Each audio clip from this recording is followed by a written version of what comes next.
Following the signing of a $1.4 billion spending bill by Congress, President Trump declared a national emergency. It's an effort to get more funding for his border wall. Channel 3's Joy Dukes shows us where the money will come from and why a Tennessee congressman says the move won't impact local projects. 7 appropriations bills that brought the federal government to its knees were finally passed on Thursday, including one funding President Donald Trump's border wall. We got new border wall funding. We had new ICE bed funding so that there are more detention beds. Totaling $1.4 billion. But what that spending bill covered still wasn't enough. And President Trump was very clear. He said we need to get it from Congress or I'll find it another way.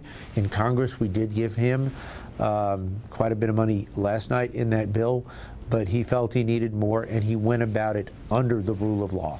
Today, President Trump declared a state of emergency, bringing the new total to $8.1 billion, sparking criticism from both Democrats. He's getting pushback from Democrats. They're just not happy with the increased border wall funding. And other Republicans.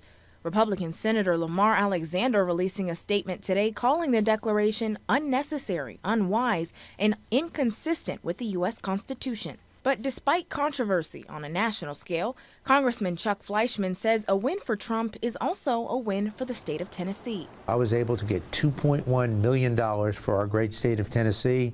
I told Governor Lee that today. So now Tennessee will not only control its coal policy, it will actually have the funds to implement that. Fleischman says another long-term project of his, the Chickamauga Lock and Dam, will also receive $117 million in funding as a result of the bills that were passed. That's the highest amount it's ever received. It's gone up for the past 5 years. I'm very proud of that. I'm very thankful for that.